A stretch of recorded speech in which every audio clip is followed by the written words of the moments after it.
Hi guys, எல்லாரும் எப்படி இருக்கீங்க? நல்லா இருக்கேன்னு நம்புறேன். இந்த வீடியோவில் நம்ம என்ன பார்க்க போறோம்னா ஃபீல்டு செட் அண்டு லெஜெண்ட் அண்ணாச்சி லெஜெண்ட் டேக் பற்றி தான் பார்க்க போகிறோம். இப்போ பார்த்தீங்கன்னா இது கான்டாக்ட் டீட்டெயில்ஸு. இதில் உங்கள் name, email address, phone number இதெல்லாம் நம்மளுக்கு கான்டாக்ட் டீட்டெயில்ஸு.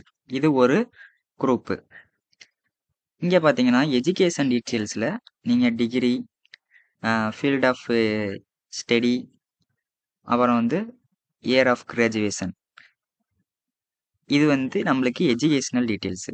இப்படி நம்மளுக்கு 2 குரூப் இருக்குது.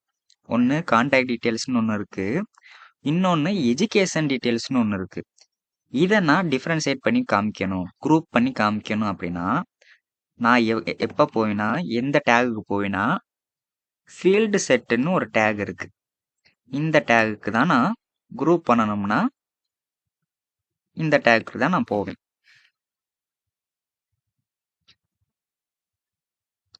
நான் எதுக்கு கான்டாக்ட் டீட்டெயில்ஸ்க்கு ஒரு ஃபீல்டு செட்டு, நெக்ஸ்ட்டு எஜுகேஷனல் டீட்டெயில்ஸ்க்கு ஒரு ஃபீல்டு செட்டும் போட்டுக்காச்சு. எங்கே முடிக்கிறேனோ அங்கே நான் இங்கே ஃபீல்டு செட்டை க்ளோஸ் பண்ணிக்கிறேன். ஓகே, பார்த்தீங்களா? இது ஒரு குரூப் ஆயிடுச்சு. கான்டாக்ட் டீட்டெயில்ஸ் ஒரு குரூப்பு.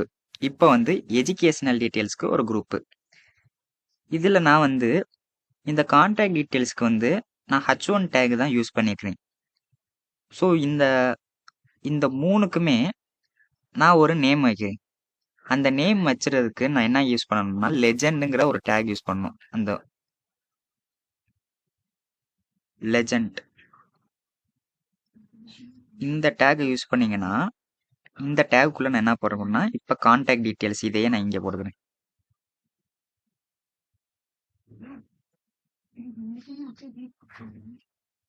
ஓகே, அதே மாதிரி நான் இந்த எஜுகேஷனல் டீட்டெயில்ஸுக்கும் போட்டுக்கிறேன். நான் இந்த எஜுகேஷனல் டீட்டெயில்ஸ்க்கும் போட்டாச்சு. இருங்க ஒரு நிமிஷம். இப்போ ரன் பண்ணி பார்த்தோம்னா ஓகே, நம்மளுக்கு இந்த எஜுகேஷனல் டீட்டெயிலோட இது ஃபுல்லாக ஒரு குரூப் ஆயிடுது. இப்படி பண்ணால் உங்களுக்கு உங்கள் வெப்சைட்டோட அக்சஸ்டபிலிட்டி இம்ப்ரூவ் ஆகும். போன இதில் பார்த்தோம்னா இது ஃபீல்டு செட்டு மட்டும் பார்த்தோம்னா அந்த ஃபீல்டை குரூப் பண்ணுறதுக்கு நம்ம யூஸ் பண்ணுறோம் ஃபீல்டு செட்டுங்கிறது. அதுவே இந்த லெஜெண்டுங்கிற டேக் அந்த குரூப் பண்ணதுக்கு ஒரு நேம் வைப்போம்ல, அது உங்களுக்கு ஒரு ஒரு யூனிக்காக தெரியும். உங்களுக்கு பார்த்தீங்கன்னாவே போன இதை விட இது கொஞ்சம் டிஃப்ரெண்ட்டாக இருக்குது. ஸோ உங்களுக்கு இப்படி வேணும்னா நீங்கள் ஃபீல்டு செட் யூஸ் பண்ணால் நீங்கள் followed by legend tag use பண்ணி ஆகணும். ஓகேவா?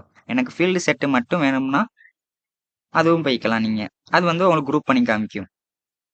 ஸோ இப்படி தான் நம்ம ஃபீல்டு செட்டும் லெஜெண்ட் டேக்கையும் HTML யூஸ் பண்ணணும். ஓகே, இந்த வீடியோ உங்களுக்கு யூஸ்ஃபுல்லாக இருந்தால் மறக்காமல் நம்ம சேனலை சப்ஸ்கிரைப் அண்ட் லைக் பண்ணிடுங்க. வெப் டெவலப்மெண்ட் செய்கிற உங்கள் ஃப்ரெண்டுக்கும் இதை ஷேர் பண்ணி விட்ருங்க.